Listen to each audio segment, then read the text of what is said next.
Yeah, hello guys. This is me, your brother, your friend, your man is Steven. This morning, I have a very quick one again. Like you see, I'm already set to go for also. Yeah. What I want to say is I posted a video of the peaceful protest by the Obaseki and Otedo youth, to the ancestral home of the Obasekis.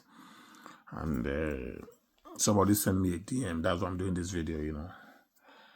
That that was wrong. They were not supposed to do that. They are trying to create anarchy, by singling out the Obaseki's family house and all that and that. That's okay.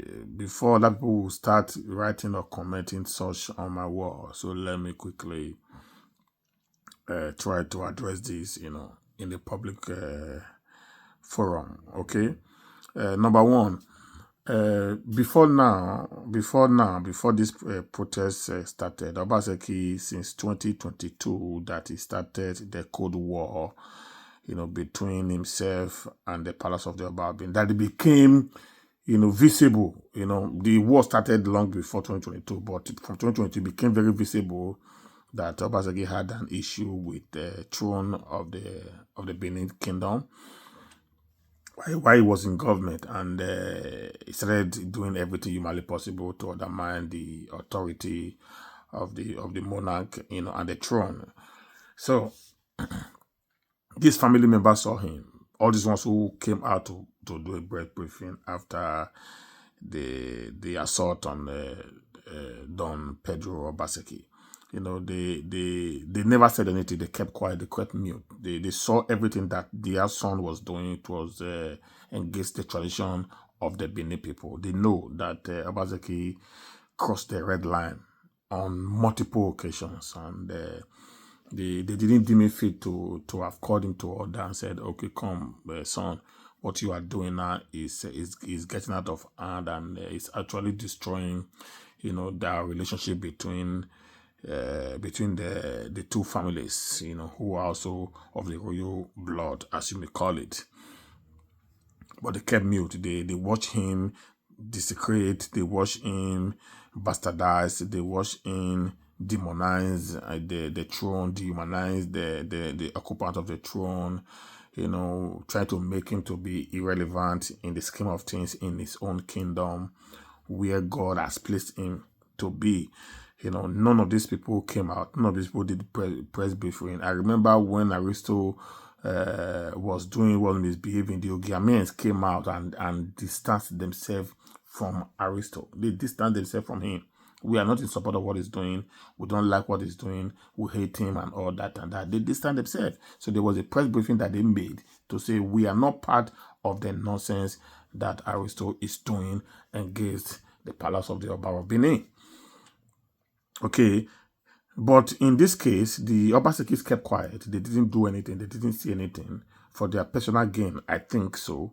And when their son started the meet and greet nonsense in the United Kingdom, people that are still having issues to settle with the Benin Kingdom over the expedition of 1897, he returned back to the people who brought us to the level we are today. Okay, guys, the British brought the Benin Kingdom to the level we find ourselves today. We were a nation before the coming in of those demonic British people. We were a nation, a nation. I repeat, a nation. We were the first to recognize the sovereignty of Brazil. We have an ambassadorial nominee to Brazil. We also have an ambassador to Portugal. So we were recognized as a nation, as an independent entity nation. The Benin Kingdom. The empire itself was a nation recognized by some white foreigners who came as early as the 14th century. Before the expedition that happened in 1897 that actually bastardized and destroyed the entire process that was put in place by the Palace of the Oba of Benin and the people of Benin Kingdom, or Benin Empire, as it was called. The truth of the matter is this: the Benin Empire have not been able to recover from that expedition since 1897.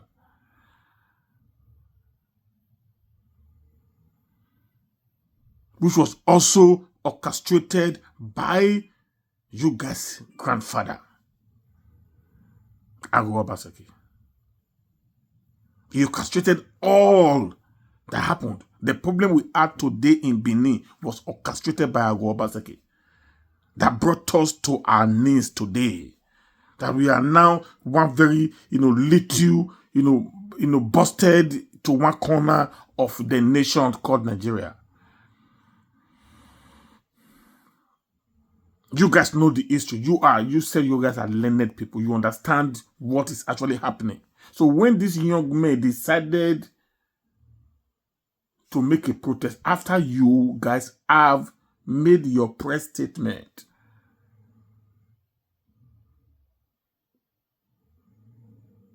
you guys made the press statement, you didn't also condemn the actions of your children. Dr. Don Pedro Obaseki and Godwin Obaseki. The actions they exhibited in the United Kingdom against the throne and the Benin people. You are now focusing on the assault that was, placed on your own son,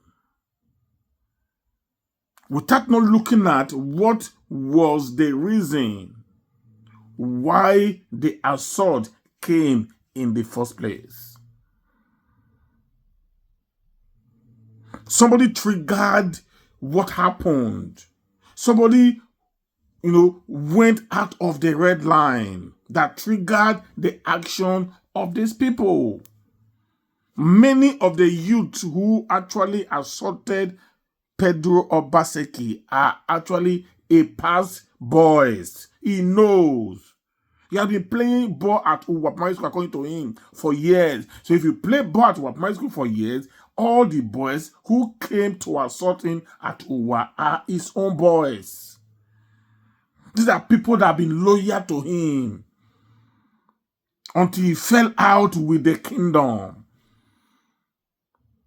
Because the way and manner some of these Obasekis are trying so hard to paint the narrative will rather widen the differences between the Edo people and the Obasekis.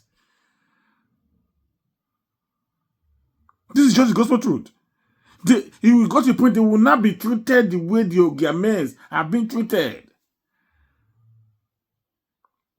So my candid advice to you guys is to call your sons to order, particularly Godwin,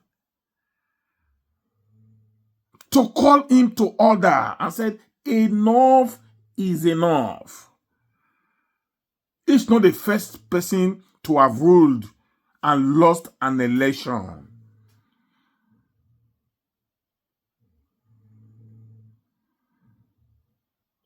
As a Benin man or as an Edo man, many have done that. In every election, it doesn't matter how many people that came out to contest, one is always the winner. The others are losers. So Obaseki should be a good loser who lost an election, and he should go and sit down.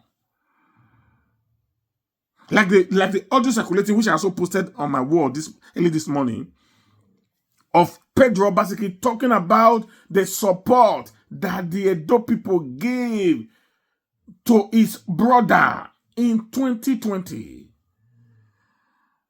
If you listen to that video audio, you will understand that Pedro then was speaking based on humanity.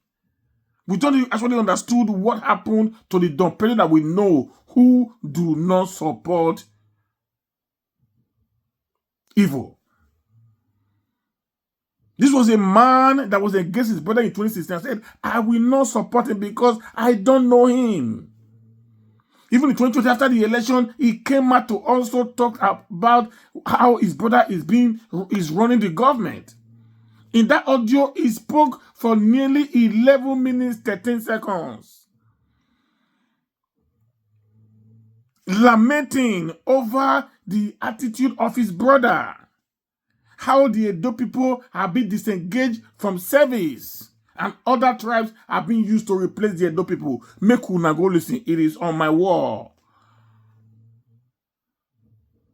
So if a man who once stood on the path of truth is not the one that is not supporting his brother to destroy what he had fought for, then something is definitely wrong somewhere.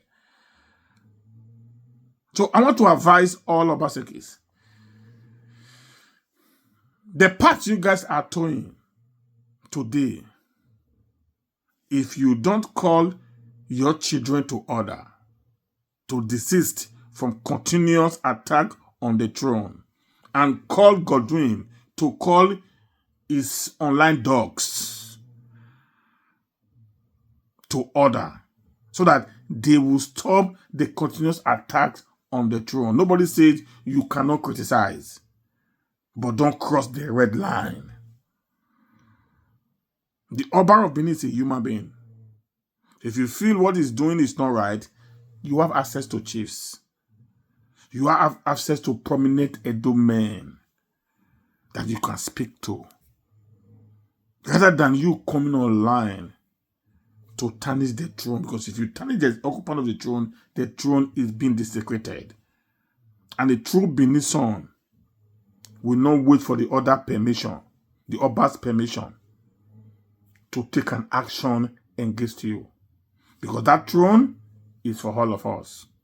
The Oba seated on the throne is a representative of all of us. Okay? That palace is for all of us. Just as Osadebe Avenue is for all Edo.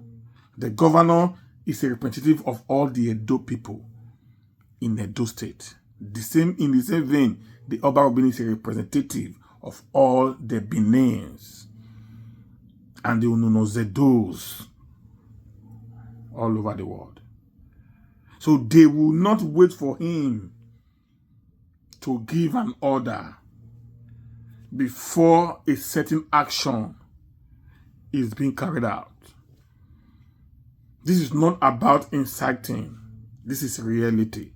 It is better we understand the reality of things rather than trying to pretend that somebody is being incitive. Obaga Tope is